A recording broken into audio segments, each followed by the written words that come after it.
जिस अमेरिका को कनाडा अपना करीबी दोस्त मानता है, उसी अमेरिका की राजधानी वॉशिंगटन डीसी में जाकर हिंदुस्तान के वजीर खारजा एस जयशंकर ने कनाडा को जमकर फटकारा है।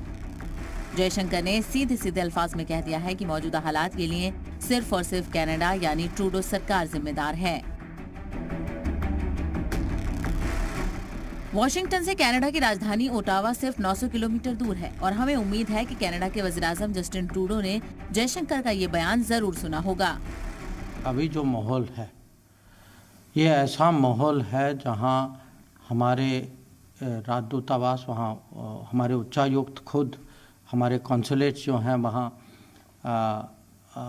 वो एक किस्म से उन पे ये दबाव है, उनके खिलाफ जो है हिंसा का प्रचार कर हो रहा है। हर देश जो है उसकी जिम्मेदारी होती है कि जो वहाँ जो राजदूत और राजदूतावास में जो काम करते हैं कि उनको काम करने के लिए सुविधा दिया जाए और सुरक्षा दिया जाए।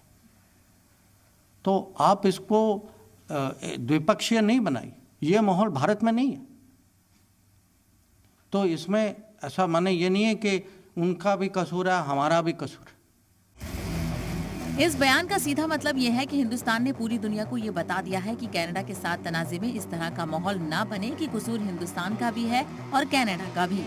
सच ये है कि हिंदुस्तान का कोई कसूर नहीं है, कसूर है तो सिर्फ कनाडा का।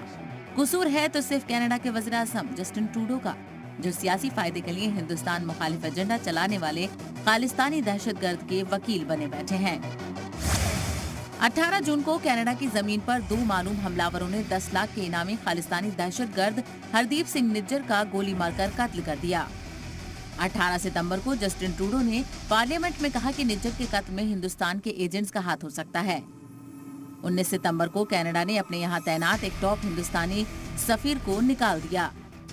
19 सितंबर को जवाबी कार्रवाई करते हुए हिंदुस्तान ने कनाडा के एक सफीर को 5 दिन के अंदर मुल्क छोड़ने का हुक्म दिया। 20 सितंबर से कनाडा में हिंदुस्तानी सफीर को धमकियां दी जाने लगी। डिप्लोमेट्स की सिक्योरिटी को देखते हुए 21 सितंबर को हिंदुस्तान ने कनाडा के वीजा खिदमात को अगली इत्तला तक रद्द कर दिया। 25-26 सितंबर को कनाडा में हिंदुस्तान की काउंसलेट्स के बाहर खालिस्तानियों ने मुजाहिरा किया।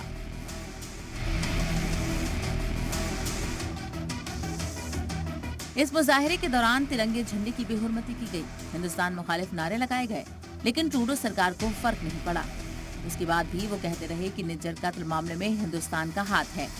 उनके दावे को खारिज करते हुए एक बार फिर से जयशंकर ने वॉशिंगटन में कहा कि अगर ट्रूडो के पास ठोस सबूत है तो हमें दें।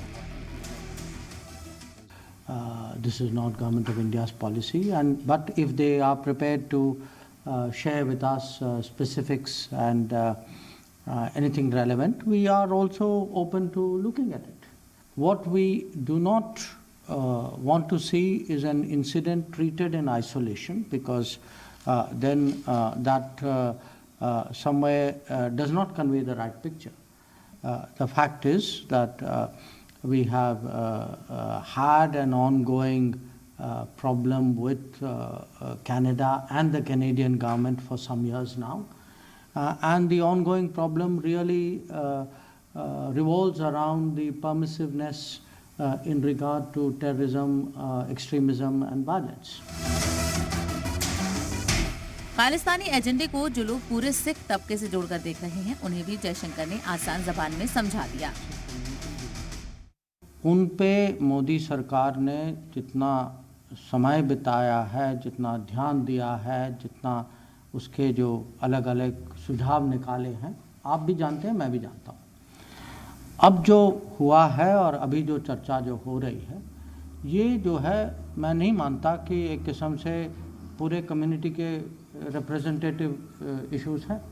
ये जो अभी जो आतंकवाद की बात करते हैं, जो अलगावादी लोग जो हैं, जो हिंसा माने जिनके तर्कों में ये हिंसा की बात आती है, तो मुझे लगता है कि ये बहुत एक माने छोटी सी माइनॉरिटी है और उनके लिए जो है, जो हमारी सरकार, जो यहाँ की सरकार, कनाडा की सरकार, उनको माने एक किस्म से निष्पक्ष तरीके से देखना चाहिए और जो उनका जो रिस्पांस होगा वो हो। हिंदुस्तान बनाम कनाडा के कोल्ड वॉर में इस वक्त हिंदुस्तान का पलड़ा भारी है। श्रीलंका और बांग्लादेश जैसे ममालिक ने खुलकर हिंदुस्तान की हिमायत की है। वहीं ऑस्ट्रेलिया और ब्रिटेन जैसे ममालिक ने भी कनाडा को हिमायत नहीं दी है।